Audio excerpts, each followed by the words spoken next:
తెలుగు భాషనే సొంపుగా పలుకుతాడు. మరచిపోని అతని కట్టు, మారిపోని అతని బొట్టు.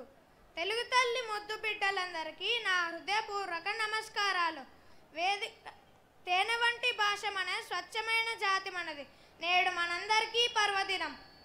రాష్ట్రం నలుమూలల నుండి వచ్చిన తెలుగుదేశం కార్యకర్తలకు, నాయకులకు నా హృదయపూర్వక నమస్కారాలు. వేదికను అలంకరించిన నవ్యాంధ్ర రథసారథి, ఆశాజ్యోతి, అపర భగీరథుడు, చాణక్య నీతిపరుడైన మన రాష్ట్ర ముఖ్యమంత్రి గారు శ్రీ నారా చంద్రబాబు నాయుడు గారికి, మంత్రులకు, పెద్దలకు, మీడియా ప్రతినిధులకు నా హృదయపూర్వక నమస్కారాలు. పేదవాడికి పట్టెడు అన్నం పెట్టాలనే నందమూరి తారక రామారావు గారు ఈ తెలుగుదేశం పార్టీని స్థాపించారు. మన పార్టీకి కావాల్సింది నికార్సైన నిజమైన కార్యకర్తలు. ఇవి మన పార్టీలో ఉన్న నాయకులకు, కార్యకర్తలకు పుష్కలంగా ఉన్నాయి.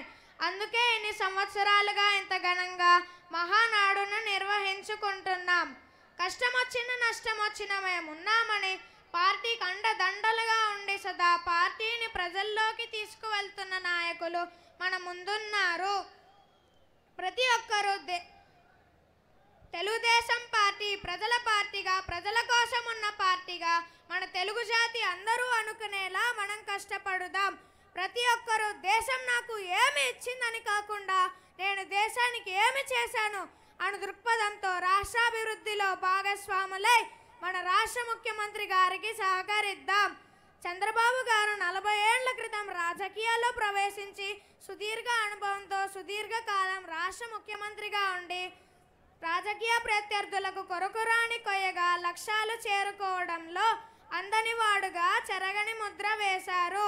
పార్టీని 23 ఏళ్లుగా విజయవంతంగా నడిపిస్తున్న నాయకుడు.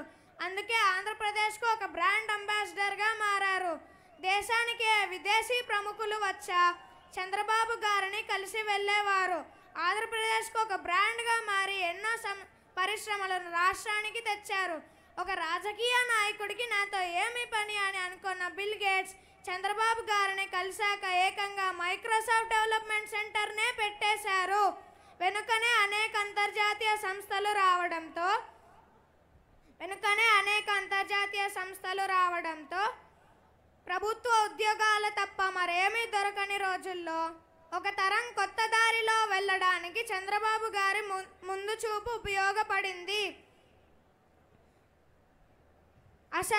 అశాస్త్రీయంగా రాష్ట్రాన్ని విభజించి కట్టుబట్టలతో పంపించి వేయగా దిక్కుతోచని స్థితిలో ఉన్న ప్రజలకు నేనున్నాను అని ధైర్యం చెప్పిన మన రాష్ట్ర ముఖ్యమంత్రి గారు అరకొర నిధులతో లోటు బడ్జెట్తో ఉన్న నవ్యాంధ్రను అగ్రపదానికి తీసుకువెళ్ళడానికి, ఒక రాష్ట్రం అభివృద్ధి చెందాలి అనే తపనతో ఎన్నో పథకాలను ప్రవేశపెట్టారు.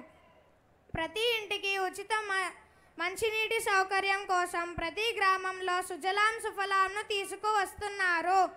ప్రతి గ్రామంలో LED వీధి దీపాలను ఏర్పాటు చేయడం జరిగింది. బహిరంగ మల విసర్జన రహిత రాష్ట్రంలో భాగంగా ప్రతి ఇంటికి ఉచిత మరుగుదొడ్లను కట్టించి ఇస్తున్నారు. రైతులకు వ్యవసాయానికి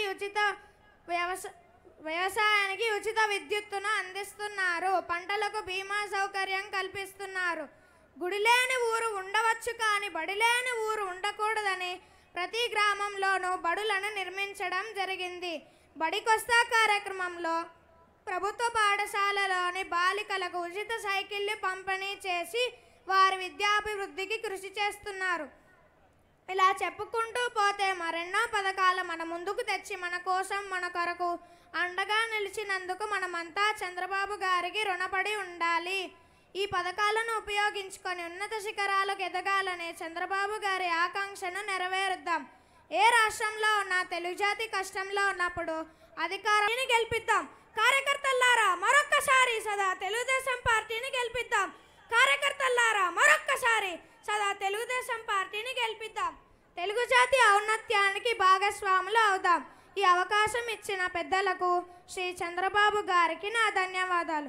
10 ఏళ్ల కుర్రాడని చెప్పి ఏం మాట్లాడతాడు అని వదిలేయకుండా నాకు ఈ అవకాశం ఇచ్చిన చంద్రబాబు గారికి నా ధన్యవాదాలు.